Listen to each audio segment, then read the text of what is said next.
London, a city of ancient charm juxtaposed against the modern hustle, offered an unexpected stage for the rekindling of old wounds. The quaint import store, nestled just a stone's throw from Piccadilly Circus, beckoned me with its eclectic display of curiosities. Little did I know that this ordinary day would turn extraordinary, lost in the whimsy of trinkets and foreign artifacts.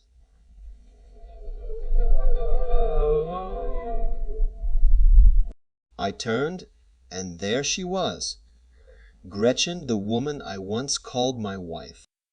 Her brown eyes, though no longer mine to lose myself in, still held a magnetic power.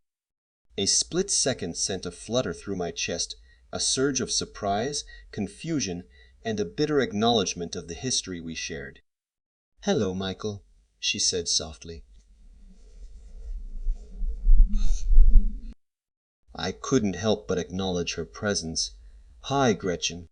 What a surprise. Gretchen, always persistent, suggested we catch up over coffee. "Do you have a few minutes to chat?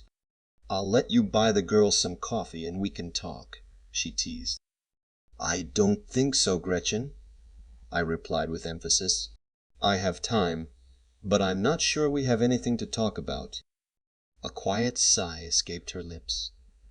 And then she pleaded, "Please, Michael, I'd really like to talk to you, and I'll get some coffee."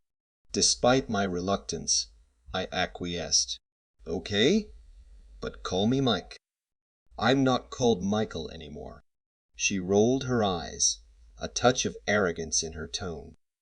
"I think I've earned the right to call you Michael if I want to." "Okay, Pookie, have it your way," I responded, a wry smile on my face. Pookie, a term of endearment, from a time when our love was still untarnished. As we settled in a small coffee bar at the back of the store, surrounded by wicker chairs and the aroma of freshly brewed coffee, a curious half-smile played on Gretchen's face. Our rituals, remnants of a 24-year marriage, lingered as muscle memory guided me to face the door, a nervous tick from my time serving in Vietnam. The silence between us was palpable, broken only by the memories flooding my mind. Gretchen, sensing my reverie, finally spoke. "You know, Mike, I can't believe we actually ran into each other in London." "What are the odds?" "Yeah, it's pretty hard to believe," I parried, trying to maintain a semblance of composure. Our past, once a source of joy and laughter, now unfolded as a complex tapestry of love, betrayal, and lingering emotions. Little did I know that this unexpected encounter would set the stage for a tale of twisted fates and unresolved feeling. In the dimly lit cafe, the scent of coffee lingered as Gretchen and I confronted the ghosts of our shared history. The comfortable ambience of the quaint London spot stood in stark contrast to the turmoil brewing within me. Gretchen, her voice measured, broached the topic with a formality that betrayed the magnitude of her revelation. "Michael, I've been having an affair for about 8 months. I love him, and I want a divorce." The words hung in the air, heavy with shock and disbelief. The reality of our crumbling marriage hit me like a freight train. Stunned, I could only manage silence as the world I thought I knew shattered around me. "He's extremely wealthy, a billionaire actually," she continued, as if the financial details were meant to soften the blow. "He'll cover all the costs of the divorce. You can keep everything. I won't claim anything." As the weight of her words sank in, the cafe became a cavern of despair.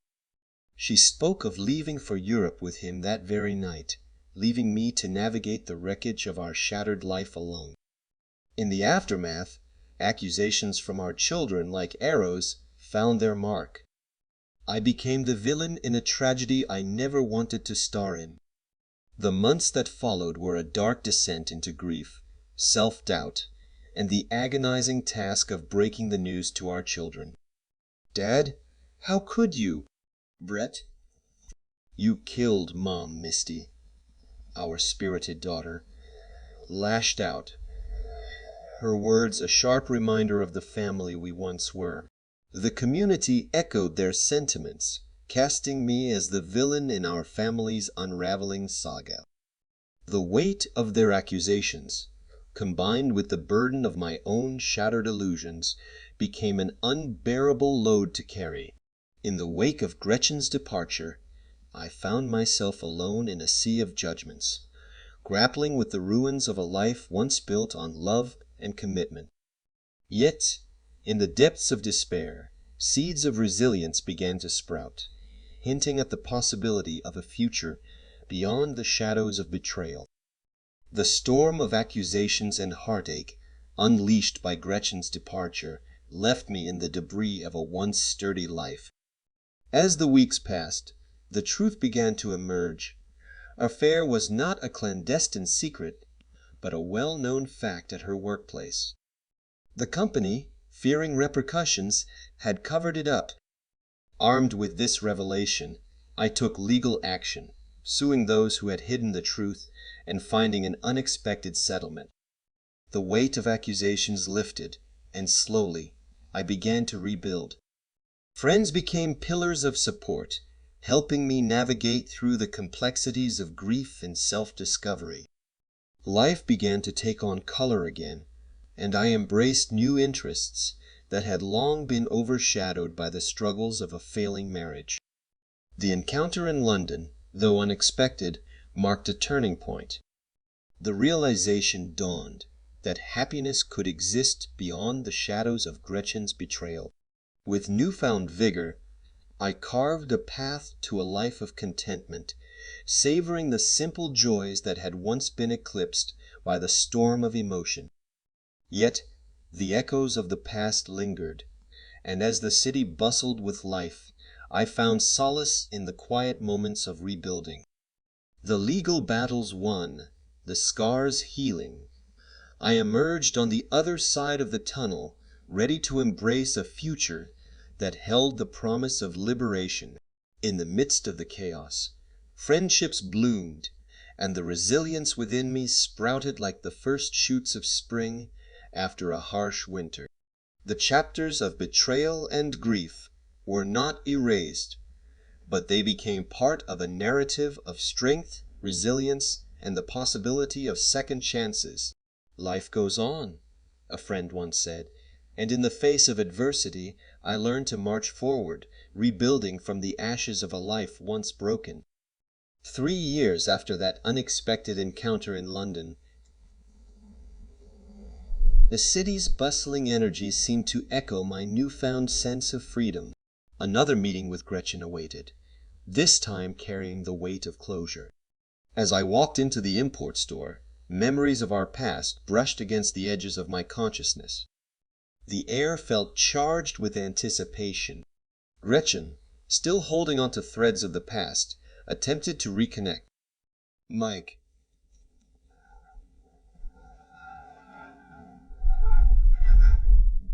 I can't tell you. God, I miss you and I miss us." For a moment, the old habits threatened to resurface. I found myself being pulled back into a world of fixing everything to make Gretchen happy, a reflex from the long years of marriage. However, I raised my hands in surrender. Wait. I can't fix your life, Gretchen. You haven't asked about your kids yet? What kind of mother does that? Gretchen, struggling with her own choices, replied with a hint of remorse. "I've always been impressed by that about you. Can speak more than English, can show people around almost anywhere, and is willing to get laid. I think that's rare. I've become a valuable asset. Why don't you leave, get on the nearest plane, and get the hell out of Dodge?" I shot back, the bitterness of the past still lingering. "It's complicated," she admitted. "I live a very good life, but I'm being watched all the time. It would be very hard for me to leave. The only reason I can talk to you now is because we met by chance. and I didn't leave the store.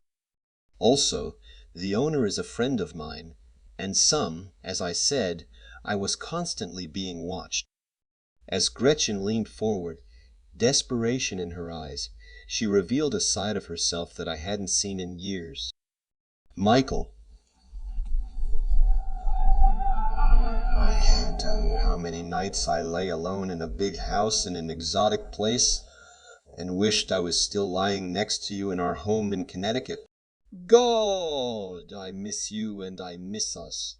A momentary pause lingered before I interrupted. Wait. I can't fix your life, Gretchen. You haven't asked about your kids yet? What kind of mother does that? For your information, you're a grandmother now. Brett and Amy have a cute little girl who's going to be 2 in a couple of months, if you're interested. Her name is Brianna Lynn. Gretchen's face softened briefly at the mention of her granddaughter, but the moment passed quickly. Your daughter Misty, remember her? She's planning on marrying a really nice guy named Trevor in about 6 months. She's still hoping you'll be at the wedding, but it's really hard when we have no address or way to contact you. Maybe I'll send an invitation. Do that, I said, my voice firm. But you killed that privilege 3 goddamn years ago in a little cafe in Connecticut. As Gretchen grappled with the consequences of her choices, an unexpected voice, with a distinctly English accent, broke into our tense conversation. Mike, I sure as hell can't leave you alone for even 5 minutes without you chatting up some beautiful woman. I swear I should beat you half to death, a voice joked, revealing Pam, the unexpected companion who had entered my life. Engrossed in the conversation, I hadn't noticed her approach. Pam continued, Thank you for letting that lusty fellow go and giving me a chance to get a hold of him. He can be quite a nuisance. I am gradually accustoming him to the house. Pam looked at me, a broad smile on her face, stroking my shoulder fondly. Mike, my crazy Yankee, I'm afraid we must be off if we are to catch the train to Ely. I'm sorry to interrupt you, but I'm worried about the time. I patted her leg reassuringly. Don't worry, my sweetie. I'm just finishing up. Turning to Gretchen, I said, We head out, and together Pam and I stepped out into the bustling life of London to meet the appointed train. For the first time in a long time, I felt free. The weight of the past had lifted, and the city, with its vibrant energy, became a symbol of the new beginning that awaited.